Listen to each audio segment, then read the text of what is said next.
마지막 5월 마지막 주일 예배가 되겠습니다. 오늘 우리 다 함께 일어나셔서 오늘 우리 볼 말씀은 사무엘상입니다. 사무엘상 31장 1절에서 10절까지를 우리 사무엘상입니다. 역대상.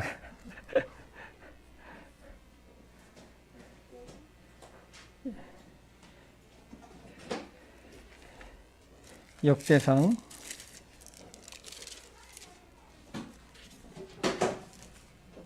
10장 13절에서 역대상 13절에서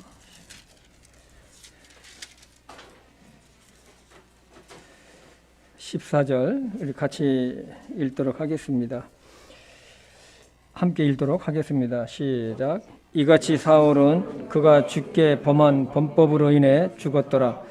그가 주의 말씀을 거역하여 지키지 아니하였으며 또 부리는 영을 지닌 자에게 조언을 구하기 위해 그 영에게 묻고 주께 여쭙지 아니하였으므로 그분께서 그를 죽이시고 왕국의 이세의 아들 다윗에게 넘기셨더라. 아멘. 살아계신 아버지 하나님, 오늘도 우리가 한 주일을 주님 은혜 가운데 참 잘 보내게 해주시고 우리를 구원하신 하나님을 찬양하고 예배하기 위해서 우리가 주님 앞에 모였습니다. 하나님 아버지, 이 시간이 온전하게 하나님께만 영광이 되게 도와주시고 또 오늘 하나님의 말씀을 통해서 우리에게 들려주시는 말씀을 통해서 우리가 다시 한번 우리의 모습을 돌아보며 변화되는 이 시간이 될 수 있도록 인도해 주시옵소서. 하나님 아버지, 이 말씀을 전하는 자나 받는 자가 하나가 되어서 참으로 이 말씀이 우리 삶에 유익하고 우리를 돌아보고 새롭게 하는 이 시간이 될 수 있도록 축복해 주시옵소서. 성령님께 참으로 저의 모든 입술을 주관해 주시기를 간구하오며 예수님의 이름으로 기도했습니다. 아멘. 참 오늘 말씀은 사울왕의 그 비참한 말로가 기록되어 있습니다. 사울왕은 블레셋의 그 길보아 전투에서 그의 아들과 함께 전사하고 사무엘상이라는 것은 이제 끝이 나게 되죠. 그의 머리는 잘렸습니다. 그의 머리와 갑옷은 우상 신전에 바쳐졌고 몸은 벳산 성벽에 박혔습니다. 정말로 처참한 죽음을 당했습니다. 그런데 사울왕은 이러한 죽음을 당하지 않을 수도 있었습니다. 우리가 잘 알고 있듯이 사울왕은 하나님에 의해서 선택받고 기름 부음 받은 이스라엘의 초대 왕이었었습니다. 그러나 그가 왕이 난 후에 그는 점점 하나님을 멀리 떠나게 됩니다. 하나님의 뜻보다도 자기 뜻과 자기 의를 세우면서 살아가게 되죠. 그런데요, 하나님의 은혜를 경험하고 하나님을 섬기던 사람이 세상적으로 무엇인가 됐었을 경우에 그의 마음이 교만해지면서 하나님의 말씀을 귀하게 여기지 않는 경우가 있습니다. 사울왕이 그랬습니다. 결과 그의 마음은 번민으로 날마다 쌓였죠. 혹시 내 왕 자리를 빼앗기지는 않을까? 여러분 그거 아세요? 우리가 믿음이 좋을 때는 정말로 세상에 이렇게 부러운 것이 별로 없어요. 없어요.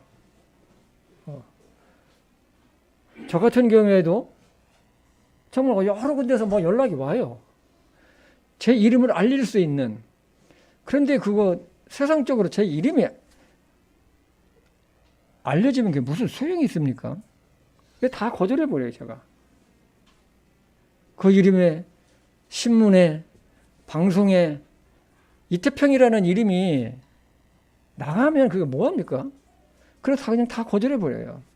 그런데요, 하나님을 경외하는 하나님께 대한 믿음이 약해지면은 세상 것에 대해서 굉장히 애착감을 갖게 돼요.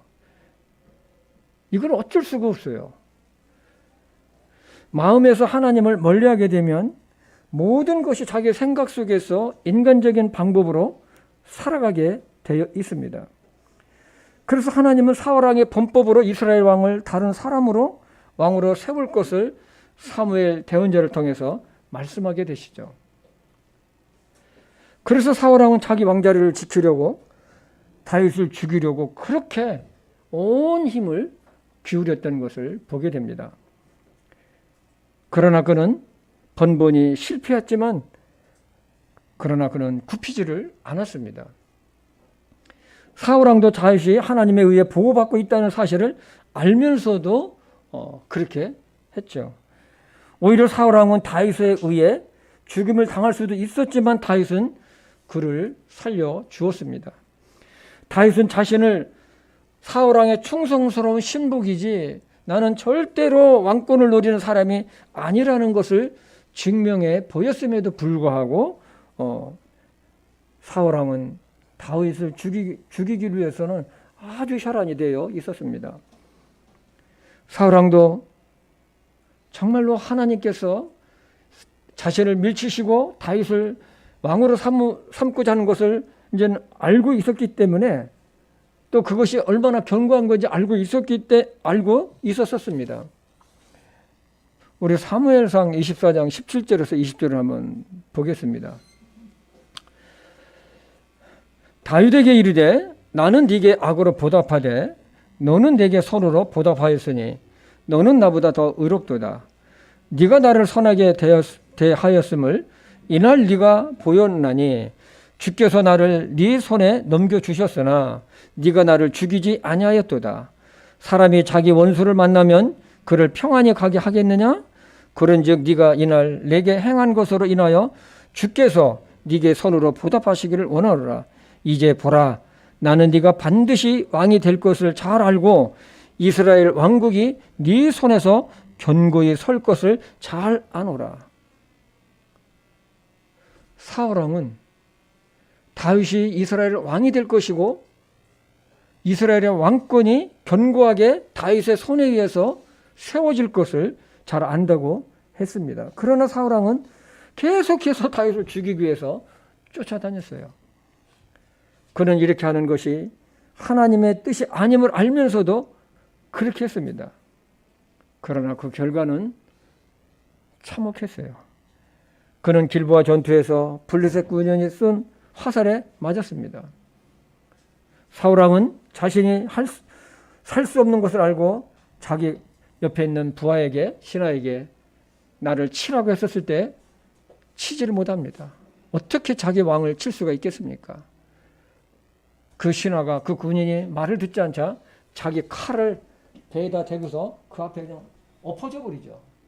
그래서 자결하다시피 죽게 됩니다. 그런데요, 성경은 그의 죽음의 원인을 오늘 본문 말씀에 정확하게 기록되어 있습니다. 다시 한번 역대상 10장 13절 14절을 보겠습니다. 이같이 사울은 그가 주께 범한 범법으로 인해 죽었더라. 그가 주의 말씀을 거역하여 지키지 아니하였으며 또 부리는 영을 지닌 자에게 조언을 구하기 위해 그 영에게 묻고 주께 여쭙지 아니하였으므로 그분께서 그를 죽이시기로 왕국의 이세 아들 다윗에게 넘기셨더라. 사울왕의 삶은 이렇게 끝이 났습니다. 오늘 이 말씀을 통해서 우리에게 주시는 교훈이 있어요. 그것은 사울왕이 왜 이러한 결말을 맞이하게 되었냐는 것이죠. 거기에 첫 번째는 보면 그는 하나님께 범법했다고 그랬어요. 하나님께 범죄했다고 그랬어요. 그가 어떻게 범죄했는지 성경은 잘 기록하고 있어요. 그가 범한 죄는 사람에게 범한 죄 때문이 아니에요. 오늘 말씀에 보면 하나님께 범죄했다고 그랬어요. 하나님께. 사람에게 한 것이 아니고 사람에게도 물론 다윗에게도 범죄했지만 하나님께 범죄를 했다는 거예요. 13절에 그렇게 나와 있잖아요. 그가 주께 범한 범법으로 인해 죽었더라. 그러면 사울왕이 하나님께 어떤 범법을 했었을까요? 사실 이 사울은 처음부터 하나님께 범죄한 자는 아니었어요. 베냐민 지파의 사울은 하나님께서 왕으로 세우실 때만 해도 매우 겸손했어요. 그러나 그는 왕이 된 후에 이제는 변해가기 시작했어요. 블레셋과의 전쟁에서 하나님의 대언자 사무엘을 기다리지 못하고 인간적인 조급한 마음 때문에 자신이 직접 하나님께 희생 제물을 드리는 죄를 범하고 맙니다. 늦게 도착한 사무엘은 분노했습니다. 사무엘상 우리 13장 13절에서 14절을 보겠습니다. 사무엘이 사울에게 이르되 왕이 어리석게 행하였나이다. 왕이 주왕의 하나님께서 왕에게 명령하신 그분의 명령을 지키지 아니하였나이다. 이제 주께서 이스라엘 위에 왕의 왕국을 영원히 세우려 하셨으나 이제 왕의 왕국이 지속되지 못하리이다. 주께서 왕에게 명령하신 바를 왕이 지키지 아니하였으므로 주께서 자신의 마음에 맞는 사람을 구하시고 주께서 그에게 명령하사 자신의 백성의 대장이 되게 하셨나이다 하고, 즉 사울왕이 하나님께서 명령하신 것을 지키지 않았다는 것이죠. 사울은 왕으로서 모든 권한이 있었지만 그러나 그는 이스라엘의 진정한 왕이신 하나님께 기도하고 구하고 그분의 명령을 따라야만 했습니다. 그러나 사울왕은 하나님의 사람인 사무엘을 기다리지 않고 스스로 자기가 희생제물을 드림으로 말미암아 하나님의 권위에 도전해버립니다. 그리고 아말렉과의 전쟁에서도 그들을 진멸하여 아무것도 남기지 말라는 하나님의 명령에도 불순종했어요. 더욱더 큰 문제는 그것을 은폐하기 위해서 거짓말까지 했습니다. 우리 사무엘상 15장 14절에서 15절을 보겠습니다.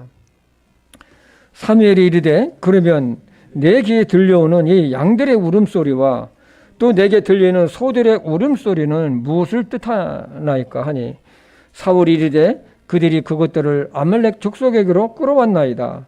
백성의 주 당신의 하나님께 희생물을 드리려고 양과 소들 중에서 가장 좋은 것을 남겼으며 나머지는 우리가 진멸하였나이다 하며, 이것은 하나님의 주권에 도전하는 행위였어요. 나라가 세워지고 왕권은 자신이 지킨다고 해서 지켜지는 것은 절대 아닙니다.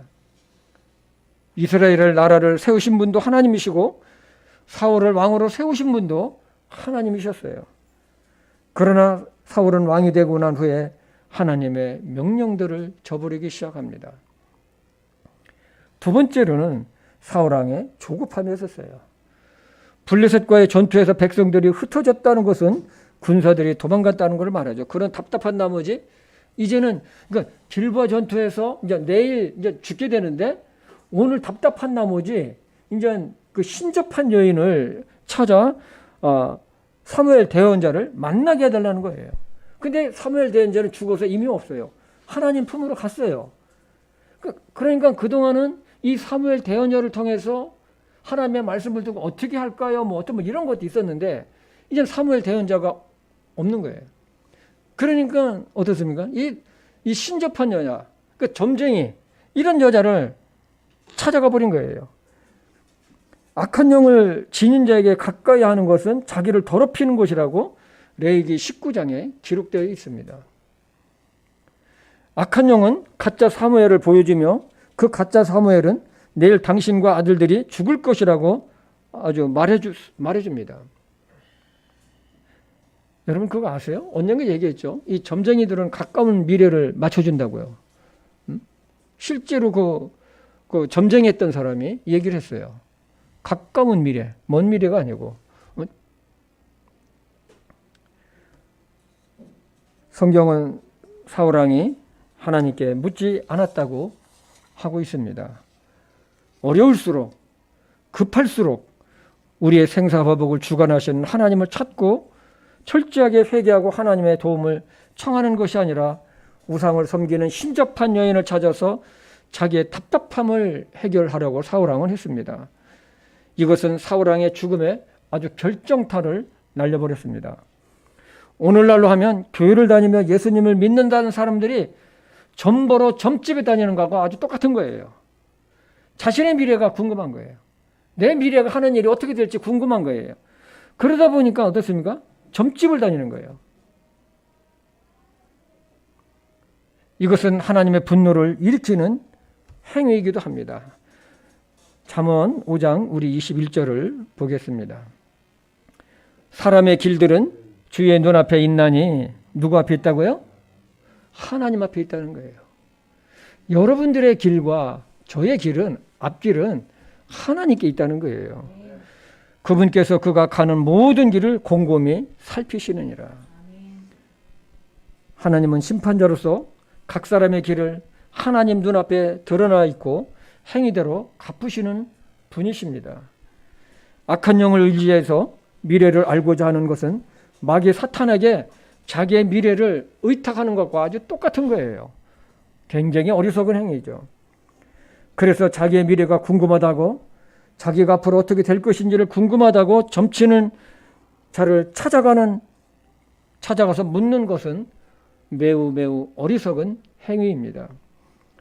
하나님은 사울왕의 이러한 행동들은 이스라엘의 왕권을 다윗에게 넘기게 되는 배경이 되기도 합니다. 그렇습니다. 사울왕은 하나님의 길을 따라간 것이 아니라 자기의 길을 따라갔어요. 자기의 왕권의 권위로 마음대로 했습니다. 사무엘만이 집행할 수 있는 하나님께 드리는 희생제물을 드리는 것을 자기가 해버렸습니다. 이것은 상당히 교만한 행위입니다. 그리고 우상 숭배자인 신접한 여인에게 도움을 청한 것도 하나님의 분노를 일으키기에 충분했어요. 아말렉과의 전쟁에서도 하나님의 명령을 거절했어요. 좋은 것은 자기 것으로 챙겼고 아가광도 살려주었습니다. 하나님께서 아말렉을 진멸하라고 하신 이유가 있습니다. 이스라엘 백성들이 이집트에서 출애굽해서 나와서 행진할 때에 뒤에서 비겁하게 이스라엘을 공격을 해가지고 이스라엘로 하여금 그러니까 하나님의 인도하심을 받고 아주 가는 그 행진에 뒤에서 공격을 해가지고 아주 이스라엘을 아주 큰 공경에 처하게 했습니다. 하나님의 도우심으로 아말렉을 그 당시에 물리쳤지만 이스라엘은 힘든 전쟁을 치르게 되었습니다. 하나님은 이러한 그들의 행위를 잊지 않고 있었습니다. 그래서 그들은 이스라엘을 공격했지만 실제로는 하나님을 공격한 것입니다. 그래서 하나도 남김없이 진멸하라는 것이 하나님의 명령이었었지만 그러나 사울왕은 그러지 않았어요. 이것을 보면 사울왕의 전반적인 하나님께 대한 마음의 자세는 그 마음 중심에 불순종하는, 그러니까 하나님의 말씀을 멸시하는 것이 내재되어 있었습니다. 하나님의 말씀을 귀하게 여겼다면 그렇게 하질 않아요. 설령 하나님의 말씀을 거절하고 자기의 믿음이 연약해서 거절했다 그러면 양심의 가책이 돼가지고 하나님 앞에 무릎을 꿇고 회개했을 것입니다. 그런데 그런 것도 없어요. 우리는 여기서 교훈받는 것이 있습니다. 정말로 나에게는 사울왕과 같은 마음의 자세가 없는가입니다. 즉 하나님의 말씀에 대한 나의 마음의 자세입니다. 이 세상 사는 동안 가장 평안한 길은 하나님의 길, 하나님의 말씀의 길을 따라가는 것이 최고예요. 하나님 말씀에 순종하는 길이에요. 하나님을 경외하며 그 말씀을 귀하게 여기며 나의 삶 속에서 하나님의 주권을 인정하며 사는 것이 최고의 인생을 사는 사람입니다. 왜냐하면 나의 모든 것은 내가 지킨다고 해서 지켜지는 것이 아니기 때문에 그렇습니다. 나의 모든 것은 하나님의 것이라는 하나님의 주권을 인정할 때에 하나님께서 인도하시고 그 걸음을 지켜주시는 거예요. 그래서 솔로몬은 유명한 말을 했죠. 지지난주에 제가 가정에 주는 말씀을 했었을 때도 이 말씀을 드렸습니다. 우리 시편 121편 1절과 2절을 한번 보겠습니다. 주께서 집을 세우지 아니하시면 그것을 세우는 자의 수고가 헛되며 주께서 그것을 지키지 아니하시면 파수꾼에 깨어 있음이 헛되도다. 여러분 이 말씀을 자세히 잠만 보세요. 하나님께서 집을 세우지 아니하시면, 하나님께서 여러분과 저를 지켜주지 아니하시면, 여러분들이 하는 비즈니스를 지켜주지 아니하시면 그것을 세우는 자의 수고가 헛되도다는 거예요. 응? 하나님께서 그 성을, 도시를 지키지 아니하시면 이 보초가 24시간 눈을 부라리고 떠도 깨어있음이 헛되도다는 거예요. 너희가 일찍 일어나고 늦게 앉아있으며 고통의 빵을 먹으며 헛되도다. 이처럼 그분께서 자신의 사랑하는 자에게 잠을 주시는도다. 제가 교통사고를 내보니까요, 안 보였어요. 순간적으로요. 보이는 건 알았을 때는 이미 꽝! 한 거예요. 여러분, 여기 교통사고 일으키거나 당하고 싶은 사람이 있습니까? 없어요. 그것이 내 뜻대로 되는 것은 아니에요. 근데 여러분 이거 아세요? 사고가 나려니까요, 눈을 멀쩡히 뜨고서도 안 보여요. 순간적으로 안 보여요. 그래서 사고를 일으키는 거예요. 사고를 당하는 거예요. 그래서 나의 생명, 또 나의 비즈니스, 우리 가정의 모든 것들은 내가 노력한다고, 내가 지킨다고 해서 지켜지는 것이 아니라는 사실을 우리 성도님들은 아주 분명하게 아셨으면 좋겠습니다. 하나님께서 지켜주셔야 돼요. 그래서 지나가 나서 보면 하나님의 은혜로 우리가 살아가고 있구나. 어? 이걸 갖다가 아주 철저하게 느끼게 되는 거예요.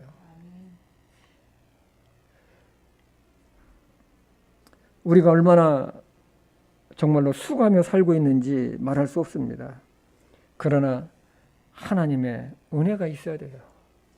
그렇지 않으면 우리의 내가 하는 모든 수고들이 헛수고가 될 수도 있어요. 설령 잘 돼가지고 돈도 많이 벌고 높은 자리에 올라갔어도 나중에 회의감이 느낍니다. 오늘은 사울왕을 통해 우리 모두의 자신을 돌아보는 시간이 되었으면 합니다. 사람이 자신을 돌아보지 않으면 이 변화가 일어나질 않아요. 내가 어떤 존재인지, 그리고 나의 현재의 모습은 어떠한지를 하나님의 말씀을 통해서 내 마음 상태를 돌아봐야 된다는 거예요. 우리가 잘못하면요, 이게 묵은 돌이 돼버려요. 여러분, 묵은 돌이 뭔 줄 아시죠? 변화가 없어요. 아주 굳건해요. 바뀌질 않은 거예요. 하나님의 말씀을 듣고서도 자기 마음을 돌이키질 않아요. 그리고 착각하는 것이 뭐냐면 나는 주님을 믿고 있다 라고 생각을 사람들이 해요. 그런데요, 사람이 하나님의 말씀을 통해서 자신을 돌아보지 않으면 분명한 사실은 뭐냐면 교만해져요, 마음이요. 여러분, 굳은 마음이 뭡니까? 이건 교만한 마음이거든요. 우리가 꼭 알아야 될 것은 하나님의 가치보다 세상의 것에 가치를 더 두면 비교의식 때문에 나의 자존감이 낮아지고 또 반대로 높아지면 교만하게 됩니다. 교만하게 돼요. 비교의식 엄청 무섭잖아요. 그죠? 비교의식, 열등의식, 이런 것들이 사람을 갖다가 참 피곤하게 하고 힘들게 하죠. 우리 심령들을. 그렇기 때문에 사람은 그 마음에 무엇을 심느냐가 아주 대단히 중요해요.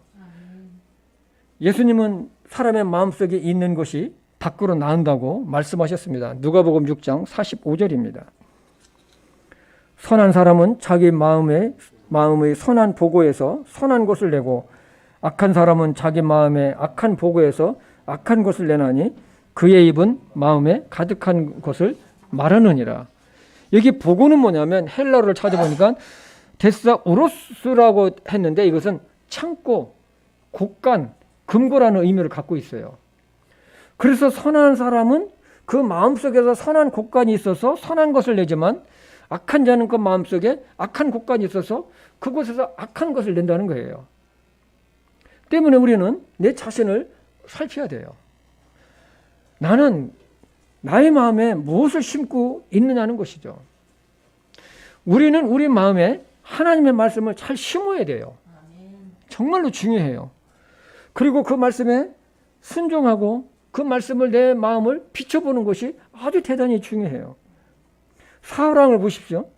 그는 하나님의 말씀을 점점 버려버리고 자기 뜻대로 살았어요. 그 결과가 참혹했어요. 여러분, 이 목이 잘리고 갑옷을 다 벗겨버리고 그 목과 이 사울왕의 갑옷은 우상 신전에가 바쳐버렸고 블레셋 사람들이 그 목은 성벽에다 박아버렸어요. 여러분 잘 생각해 보세요. 그 사람이 사울왕이 그동안 왕으로서의 권좌에 앉아서 그렇게 멋진 삶을 살았던 것이 결말이 그런 죽음이에요. 그런 죽음이에요. 그동안 왕으로서의 삶에 무슨 소용이 있겠어요?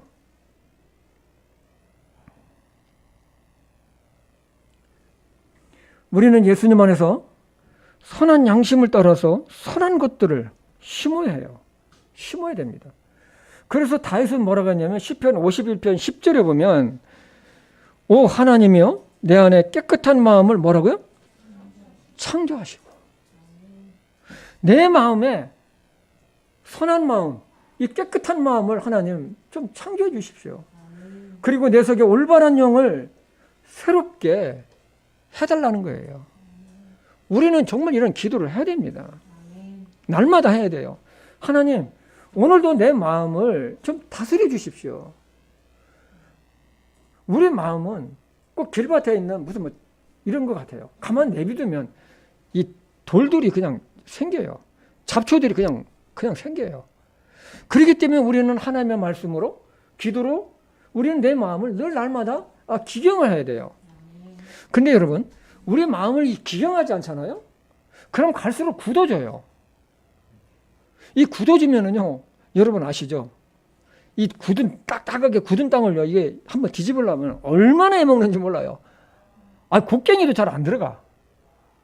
곡괭이도. 해도 얼마나 딱딱한지. 사람들의 마음이 그렇게 굳어져 버리는 거예요. 그럼 그곳에서 뭐가 나겠어요? 무엇을 농사 짓고 무엇을 낼 수가 있겠습니까? 두 번째로는 사울왕과 대조되는 인물이 있습니다. 그 사람은 다윗이죠. 그는 진정으로 하나님을 경외하는 믿음의 사람이었습니다. 그는 목동일 때에도 왕이 되었을 때도 하나님을 향한 믿음은 아주 똑같아요. 그에게는 열등의식이나 어떤 비교의식이나 부정적인 것이 없어요. 오히려 양을 치면서도 하나님을 찬양하는 사람이었어요. 여러분, 양 치는 거 멋있는 것 같죠? 아니에요. 그 당시에 양 치는 것은요, 가장 천한 직업이에요. 가장 하찮은 거. 가장 하찮은 사람들이 치는 게 뭐냐? 양치기예요. 그런데 그런 위치에서도 이 다윗은 하나님을 찬양했어요. 하나님을 노래했어요. 하나님을 노래했다는 거, 하나님을 찬양했다는 것은 뭐냐면 하나님 감사합니다. 감사하다는 거예요. 감사할 게 뭐가 있는데. 진짜 보면은 가장 천하게, 여러분 알다시피 이 다윗은 이세의 아들로서 이세에게는 8명의 아들이 있는데 그중에 제일 막내예요. 말째예요. 그러니까 어떻습니까? 형들도 그렇고 다 그냥 야 너 가서 양쳐. 이게 기분 나쁘잖아요. 내가 하기 싫은 일은 다른 사람도 하기 싫어요. 그런데 다윗은 양을 쳐요. 그리고 하나님을 찬양해요. 그 믿음으로 양을 훔치려고 하는 사자 입을 찢었다고 그랬어요. 놀라운 거예요. 그에게 있는 것은 하나님을 절대적으로 신뢰하는 믿음과 하나님을 향한 굳건한 믿음이었습니다. 자신은 보잘것없는 양을 치는 목동의 신분이지만 세상을 부러워하지도 않았고 세상에 대해서 오히려 아주 당당했어요. 골리앗과 싸움에서도 또 다른 민족과의 족속과의 전쟁에서도 하나님을 의지하면서 얼마나 당당하게 전쟁을 승리로 이끌었는지 성경은 잘 기록하고 있습니다. 이런 사람은 자신을 둘러싸고 있는 주변 환경에 관심을 그렇게 갖질 않아요. 별로 관심이 없어요. 그냥 하나님 한 분 계신 걸로 인해서 그것 자체가 감사의 기둥이에요. 그 마음의 기둥에 내가 무엇을, 내 마음 중심에 내 기둥이 뭐냐가 굉장히 중요해요. 사실 다윗도 보면 비교의식을 가질 만한 사람입니다. 8번째 막내잖아요. 천한 일은 자기에게 다 시켜버리잖아요. 그리고 아버지 이스라엘부터도 인정을 받지 못했어요. 양치는 일은 그래서 다윗의 목으로 하지 않았나 하는 생각이 참 들어요. 너는 가서 양이나 쳐. 네가 할 게 뭐가 있어. 너 양이나 쳐. 어? 그 이유는 하나님께서 사울을 버리시고 다윗을 이스라엘 왕으로 대체할 격으로 사무엘 대언자를 이새의 집으로 보냈을 때에 거기에 딱 나타나요. 아버지 이새는 사무엘 그 선지자가 대언자가 이제 왕을 삼으려고 이새의 집으로 가라고 해가지고 기름병을 들고 이제 기름을 부으러 이제 이새의 집을 갔어요. 당연히 아버지는 첫째 엘리압을 딱 보낸 거예요. 그러니까 사무엘도 딱 보니까 이 엘리압이 너무 멋진 거예요. 키도 훌쩍 크고 아주 멋있게 잘생긴 거예요. 이건 당연히 이게 왕감이다. 응? 그래서 기름을 부으려고 하는데 하나님이 아니다. 딱 막으신 거예요. 우리 사무엘상 16장 7절을 보겠습니다. 주께서 사무엘에게 이르시되 그의 용모나 키의 크기를 보지 말라. 내가 이미 그를 버렸노라. 주는 사람이 보는 것처럼 보지 아니하나니 사람은 겉모습을 보나 주는 뭘 보느니라? 마음을 보느니라. 하나님은 우리의 마음을 보신다는 거예요. 이 마음을 보신다는 것은 믿음을 보신다는 거예요. 하나님을 향한 마음, 하나님을 향한 신실함, 하나님을 향한 충성심을 보신다는 거예요. 이제는 이새가 첫째가 딱 이제 안 된다고 하니까 둘째를 딱 보이는 거예요. 둘째도 아니에요. 셋째, 넷째, 다섯째, 여섯째, 일곱째. 없어요. 이제 이게 답니까? 그러니까 한 명이 있긴 있는데 밖에서 양치고 있습니다. 참. 그 데려오라고.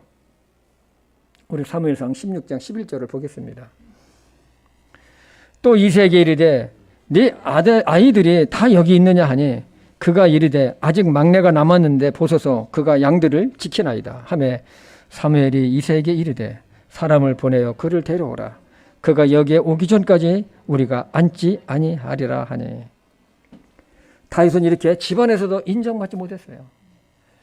여러분, 우리가 세상에서 인정을 잘 못 받잖아요. 그죠? 인정을 받지 못했잖아요. 이 다윗의 형들은 아버지로부터도 인정을 받았지만 다윗은 인정을 못 받았어요. 그러나 그는 하나님 앞에서 신실했어요. 하나님으로부터 인정을 받았어요. 양을 치면서도 하나님을 찬양했어요. 시편을 보십시오. 다윗이 얼마나 하나님을 높이고 찬양했는지, 그리고 죽음의 골짜기 가운데서도 얼마나 하나님을 의지하고 주권을 인정했는지 성경은 잘 기록하고 있어요. 여러분, 다윗이 왕이 돼가지고 자기의 셋째 아들인 압살롬이 쿠데타를 일으켜가지고 도망갈 때 사울 왕 집에 속한 시므이가 다윗과 함께한 신하들에게 쫓아오면서 돌을 던지는 거예요. 돌을 던지면서 뭐라고 하냐면 너 피 흘린 자여, 너 벨리알의 사람이여, 가거라, 떠나가라, 가거라, 너 저주나 받아라 하면서 돌을 던지는 거예요. 다윗에게. 여러분, 조금 전까지만 해도 이스라엘의 천하를 평정한 왕인데 그 왕한테 쫓아오면서 돌을 던지면서 저주를 막 퍼붓는 거예요. 그러니까 다윗의 군대 장관인 아비새가 다윗에게 이렇게 이야기합니다. 내가 건너가서 저놈을 목을 쳐가지고 오겠습니다. 얼마나 열받았으면 그러겠어요. 그랬는데요, 다윗은 이렇게 말하면서 말립니다. 사무엘하 16장 10절입니다. 왕이 이르되 너희 수리아의 아들들아, 내가 너희와 무슨 상관이 있느냐? 주께서 그에게 다윗을 저주하라 하셨으니 그가 저주하게 하라. 그런즉 누가 이르기를 네가 어찌하여 그리하였느냐 하겠느냐 하고, 또 다윗이 아비새와 자기의 모든 신하들에게 이르되 보라, 내 뱃속에서 난 내 아들이 내 생명을 찾거늘 이제 이 베냐민 족속은 얼마나 더 그리하랴. 주께서 그에게 명하셨으니 그를 내버려 두고 그가 저주하게 하라. 혹시 주께서 내 고통을 보시리니 이날 그의 저주로 인해 주께서 내게 손으로 갚아 주시리라 하니라.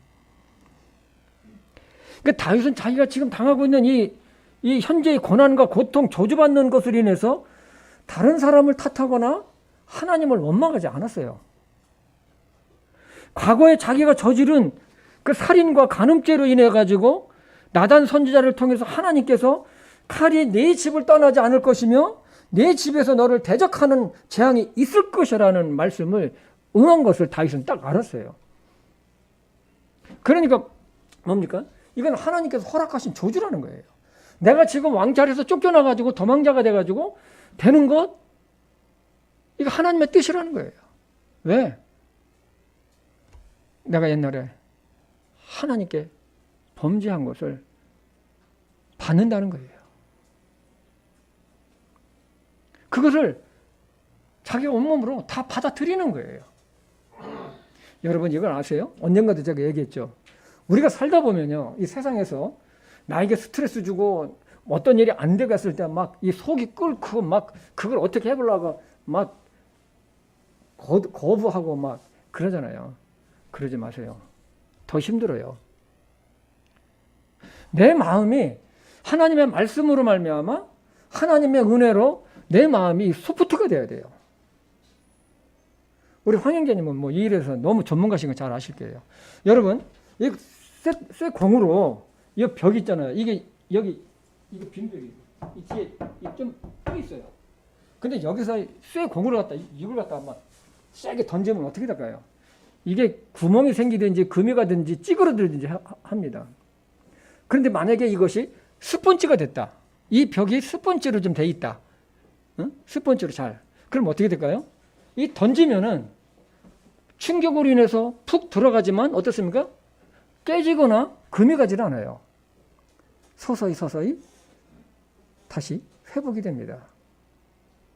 우리는 하나님의 말씀과 성령의 도우심으로 우리의 마음을 기경을 해서 우리의 마음이 부드러운 마음이 되도록 해야 돼요. 응? 다윗은 시므이가 자기에게 돌을 던지며 저주하는 것을 그대로 두라는 거예요. 응? 자신이 이렇게 된 것도 하나님께서 허락하셨기 때문에 그냥 나를 저주하게끔 그냥 두라는 거예요. 그리고 혹시 하나님께서 나의 고통을 하시고 손으로 갚아주실 것이다라는 말합니다. 그러니까 모든 것을 하나님의 섭리 가운데 이것을 갖다가 초점을 갖다가 맞춰버렸어요. 여러분들도 여러분의 인생의 삶 가운데 여러분 요새 참 돈 벌기도 엄청 힘들잖아요. 응? 막 치열한 경쟁이잖아요. 그러나 나의 삶 속에서 이게 잘 될 때도 있고 못 될 때도 있고 이상한 사람들도 많아요. 그럴 때 우리가 거기서 열받아가지고 같이 대항하고 하는 것이 아니라 우리 마음에 소프트한 마음으로 바뀌었으면 좋겠습니다. 이제 그 이후에 압살롬의 죽음으로 다시 왕권이 회복되고 예루살렘으로 돌아오게 되죠. 그리고 다윗은 솔로몬에게 자신의 왕권을 계승하고 이제는 성전 건축을 해서 백성들에게 도움을 구했을 때에 백성들이 자원하는 마음으로 많은 헌물들을 갖다가 드린 것을 보면서 하나님을 높이 찬양을 합니다. 다윗은요, 자신을 절대로 높이지를 않았어요. 자신이 이스라엘과 자신의 왕권과 재물과 이 모든 것은 하나님께로부터 왔다고 고백하면서 하나님만을 높였어요. 겸손했어요. 이것을 보면 다윗은 참 지혜로운 사람이에요. 우리 역대상 29장 10절에서 12절을 보겠습니다. 그러므로 다윗이 온 회중 앞에서 주를 찬송하여 이르되 오 주 우리 조상 이스라엘의 하나님이여 주께서는 영원 무공토록 찬송을 받으시옵소서. 오 주여 광대하심과 권능과 영광과 승리와 위엄이 주의 것이오니 하늘과 땅에 있는 모든 것이 주의 것이니라. 뭐라고요? 하늘과 땅에 있는 모든 것이 누구 것이다? 하나님의 것입니다. 오 주여 왕국도 주의 것이오니 주께서는 모든 것 주의 머리로서 높여지셨나이다. 재물과 명예가 다 주께서 나오며 또 주께서는 모든 것을 통치하시나이다. 주의 손에 권능과 능력이 있사오니 사람을 크게 하심과 모든 사람에게 기력을 주심이 주의 손에 있나이다. 그러므로 우리 하나님이여 이제 우리가 주께 감사하며 주의 영화로운 이름을 찬양하나이다. 여러분 이 말씀을 보면 다윗과 이 사울과 이게 극명하게 대비되는 그 마음의 자세, 믿음 아니겠습니까? 우리도 이런 믿음의 사람으로 변화되었으면 합니다. 여러분 이런 말 있죠. 우리나라 말에도 끝이 좋아야 뭐라고요? 다 좋다. 끝이 좋아야 다 좋다라는 말이 있듯이 우리는 나의 인생의 마지막 모습이 하나님 앞에서 설 때를 생각하면서 살아야 할 것입니다. 마음은 내가 변화시킬 수는 없어요. 성령님께서 변화시켜 주십니다. 그러기 위해서는 우리는 우리의 마음을 하나님 말씀 앞에 솔직하게 드러내는 기도가 있어야 합니다. 하나님, 내 안에 보이지 있는 비교의식과 부정적인 생각들을 떨치게 하여 주십시오. 주님 앞에 이것을 드러냅니다. 이것을 치료해 주시고 주님의 권능과 사랑과 건전하게 하는 생각의 영을 주셔서 온유와 겸손을 하나님의 의를 추구하는 믿음의 사람이 되게 해달라고 기도해야 됩니다. 우리가 예수님 안에서 변화되지 않으면 우리는 지금까지 내 성격대로 또 내 고집대로 내 성향대로 살 수밖에 없어요. 그런데 그런 것들을 보면 긍정적인 것보다도 대부분이 보면 부정적인 것들이 많아요. 그런데 이것은 내 인생의 삶을 얼마나 힘들게 하는지 모릅니다. 그리고 이러한 것들은 하나님의 의를 이루는데 방해 요소가 됩니다. 하나님의 자녀임에도 불구하고도입니다. 하나님은 나를 낮추시기도 하시고 나를 높이시기도 합니다. 우리는 어느 위치에 있든지 하나님을 높이며 사는 아름다운 믿음의 삶을 살아야 될 것입니다. 그리고 내 안에 있는 잠재적으로 있는 비교의식이나 또 부정적인 생각들을 우리는 주님 앞에 온전히 드러내고 굳건한 구원의 확신과 예수님 안에서 자존감을 회복해야만 합니다. 내가 누구인가? 하나님은 나를 얼마나 존귀하게 만드셨는가입니다. 그리고 날마다 하나님의 말씀으로 우리의 마음에 채우며 살기를 바랍니다. 그러면 그 말씀이 우리를 인도할 것입니다. 이번 한 주간에도 주님의 주권을 나의 삶 속에서 인정하며 살기를 주님의 이름으로 축복합니다. 기도하겠습니다. 하나님 아버지, 오늘 사울 왕을 통해서 우리가 어떠한 사람이 되어야 될지를 우리에게 가르쳐 주신 것 진심으로 감사합니다. 하나님 아버지, 정말 우리는 사울 왕과 같은 그러한 인생을 살면 되지 않겠습니까? 살면은 어떻게 되겠습니까? 우리에게 늘 겸손한 영을 주시고 늘 우리에게 주님을 향한 마음을 가지고 하나님 앞에 신실한 믿음의 사람들이 될 수 있도록 인도해 주시옵소서. 예수님의 이름으로